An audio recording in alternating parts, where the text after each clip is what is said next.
السلام علیکم ورحمۃ اللہ وبرکاتہ۔ آپ دیکھ رہے ہیں ہمارا یوٹیوب چینل خطبات اسلامک آفیشیل۔ سامعین محترم، آج میں آپ کو حضور نبی کریم صلی اللہ علیہ وآلہ وسلم کی بتائی ہوئی دعا کا وظیفہ دے رہا ہوں۔ یہ ایسا وظیفہ ہے کہ دن اور رات کی اتنے بھی مصائب و آلام ہیں، پریشانی ہیں، آزمائشیں ہیں، اگر کوئی پڑھ لے تو اللہ پاک محفوظ فرما لیتا ہے۔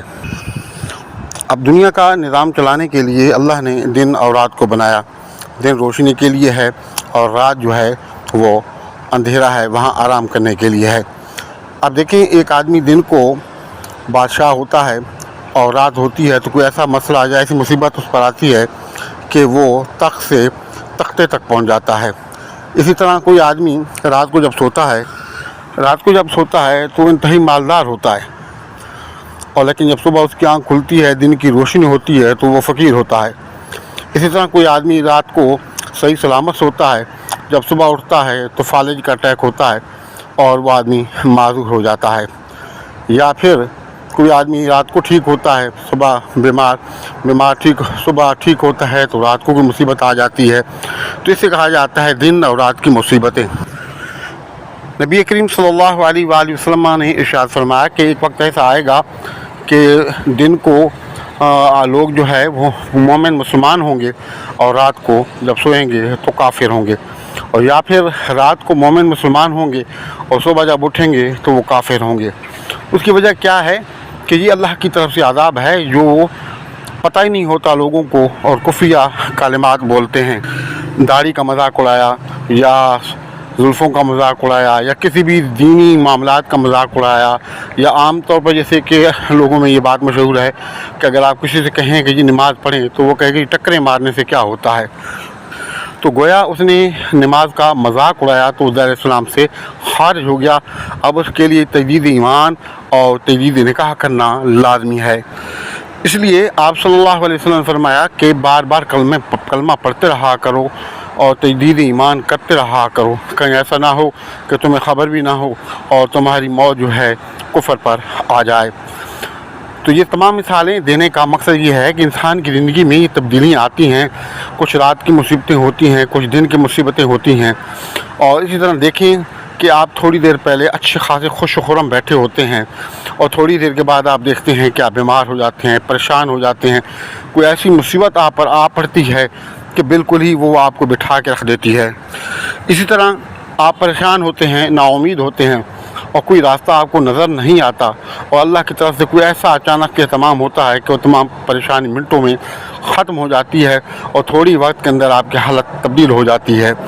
تو یہ ہوتا ہے دن اور رات کی خوشیاں، مصائب و آلام، تکالیفیں۔ تو یہ دعائے مبارکہ جو آپ صلی اللہ علیہ وسلم نے بتائی، اصحابہ نے اس کو محفوظ کیا اور ہم تک پہنچایا۔ اب ہماری ذمہ داری ہے کہ ہم ان دعاؤں کو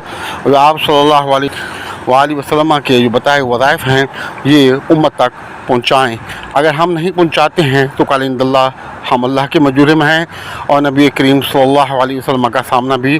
ہمارے لیے کرنا بہت مشکل ہوگا۔ تو آپ نے ویڈیو کو مکمل دیکھنا ہے، اور وظائف کی اجازت کے لیے لازمی ہے کہ اب تک اگر آپ نے چینل سبسکرائب نہیں کیا تو ذرا کرم چینل کو سبسکرائب کریں، ویڈیو کو زیادہ سے زیادہ صدقہ جاریہ کی نیت سے شیئر کریں، اور کمنٹ سیکشن کے اندر اپنا نام، اپنے شہر کا نام لازمی لکھیں، اور سلام کا جواب بھی لازمی دیا کریں۔ آپ مکمل ویڈیو دیکھیں، ہم آپ کو وہ دعائے مبارکہ بتاتے ہیں۔ الذي نزل الفرقان على عبده ليكون للعالمين۔ سامعین محترم، اس وظیفے کو آپ کر لیں تو ہر طرح کی مصیبتوں سے آپ بچ جائیں گے، آپ کو عروج ہی عروج ہوگا، آپ پر جادو سحر ہے وہ ختم ہو۔ اگر اس دعا کو آپ صبح شام پڑھتے ہیں تو کوئی آدمی جادو سحر بندش کرنے کی کوشش کرے گا تو کبھی بھی دعا کی برکت سے نہیں کر پائے گا، اور اللہ کے فضل و کرم سے پیارے محبوب علیہ السلام کی جو سنت مبارکہ کی برکت سے اللہ رب العزت ہر طرح کی سماعی و عرضی آفات و بلیات سے آپ کو، آپ کی ایمان کو، آپ کے بچوں کو محفوظ فرمائے گا،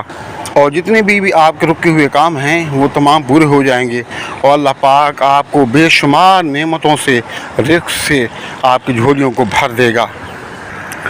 یہ دعائے مبارکہ جو آپ کو اسکرین پر نظر آ رہی ہے، آپ نے صبح شام 3 مرتبہ پڑھنی ہے۔ آپ بہتر تو یہ ہے کہ نماز فجر کے بعد اول آخر 3 مرتبہ درود شریف اور 3 مرتبہ اس دعا کو پڑھ لیں، لیکن اگر بالفرض آپ بھول گئے ہیں تو جب بھی آپ کو یاد آئے تو اول آخر 3 مرتبہ درود شریف پڑھ کے اس دعا کو 3 مرتبہ پڑھ لیں۔ اس طرح شام کو نماز مغرب کے بعد آپ فوراً پڑھ لیں تو بہتر ہے۔ اگر آپ فوراً نہیں پڑھتے، جیسی بھول گئے یا کسی وجہ سے آپ کو موقع نہیں مل رہا، تو آپ کو جیسی موقع ملے آپ اول اور آخر 3 مرتبہ درود شریف اور درمیان میں یہ دعا مبارکہ کو پڑھ کے اللہ سے خیر کی دعا مانگیں اور جائیں، اور اپنے زندگی کا اس کو معمول بنا لیں۔ یہ دعا اپنے گھر والوں کو، اپنے بچوں کو سکھائیں، یہ ایک سرمایہ ہے تاکہ آپ اور آپ کے بچے، آپ کا اہل ویال ہر طرح کی مصیبتوں سے، سماعی عرضی آفات و بلیات سے محفوظ رہیں۔ اس کو پڑھیں، فائدہ اٹھائیں اور دعاؤں میں یاد رکھیں، اور چینل کو سبسکرائب کریں، ویڈیو کو زیادہ سے زیادہ لائک اور شیئر کریں، کمنٹ سیکشن کے اندر اپنا نام، اپنے شہر کا نام، اسلام کا جواب لازمی دیا کریں۔ السلام علیکم ورحمۃ اللہ وبرکاتہ۔